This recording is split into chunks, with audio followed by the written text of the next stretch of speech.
So I am absolutely being tailed 24/7.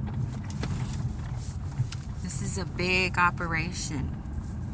There's nobody in the entire world that can finance that amount of manpower. It's the first responding community, those that are involved in trafficking. And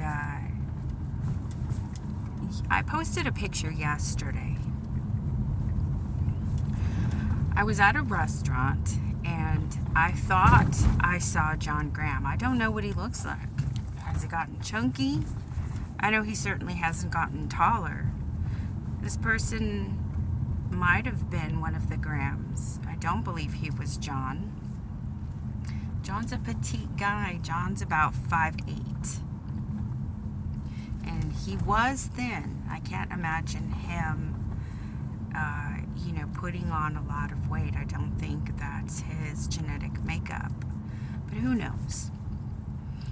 So I went through the thoughts that you have when your family has been victimized by violent crime and you run across the perpetrator. This is not everybody that understands this feeling. Now, I've heard stories of, people that had to go to trial regarding the murder of their loved ones, and the perpetrator was not convicted, and they have to live in the same town as them or the same county. And those types of interactions, you don't understand unless it's actually happened to you. So I posted that picture because I was waiting for that person, and that person never exited the restaurant as far as I could tell. Now, my eyes were not glued to the door. I was not in my own body. I wasn't there. I was prepared to murder this man that is responsible for the destruction of the lives of my entire family. I didn't know what I was going to do. I don't think I was going to be able to stop myself if I saw him. And of course, I had to sit there and go through my options. Did I want to die yesterday? I don't even think it's a choice. It's this deep-seated maternal instinct.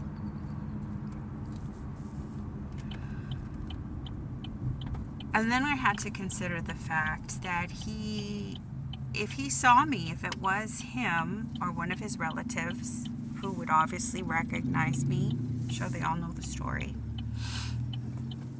I don't think they're just going to come out and, just stand there and let me run them over. I mean, I'm sure they all know how to shoot. Some of them probably have guns. I know John's wife was an agent, or so he claims. I don't know if she was a ranger, a border patrol agent, FBI, whatever. I don't know. Is anything John ever said true? So, since so much time passed, I want to say maybe even an hour, I just sat there weighing my options, trying to prevent myself from losing control. But I wasn't even myself at that point.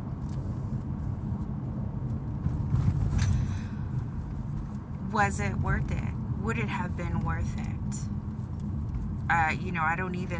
I try to kill John, and instead he kills me, takes me from my children. That's a strong possibility. And then he gets away with it. He's probably going to be a hero. the first responders are going to say, hey, that girl is so crazy.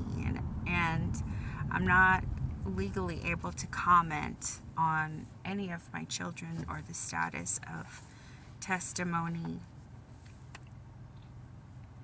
by my own accord. This is not a lawyer telling me that I can't make comments. So after I left, I went to the place I went to, and I left with the person I left with. And while we were gone, we went to go run some errands.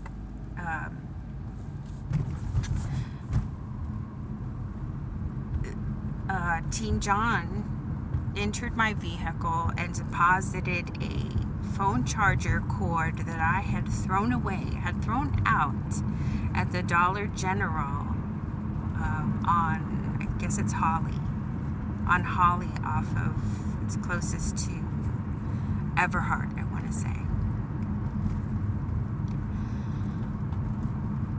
Is it the exact same cord? I don't know. But I do know that I threw a similar cord to that out. There seems to be writing on it that was not on the other cord. So I think they were kind of hoping I was going to call Dollar General, and Dollar General was going to say, no, nobody went in the trash. It didn't happen. Either way, there's no accounting for that cord. The cord was not there. I only had one of those, a 2-foot, I want to say it's a computer cord. I don't even know what it goes to. So, yeah, all I can do, the police, I received an actual threat from a Corpus Christi police officer, and I haven't heard from anybody yet. No supervisors, no detectives. Of course, Internal Affairs never responded to my request. I wanted to file a complaint against an Internal Affairs officer for beginning the rumor that I suffered from some type of mental illness.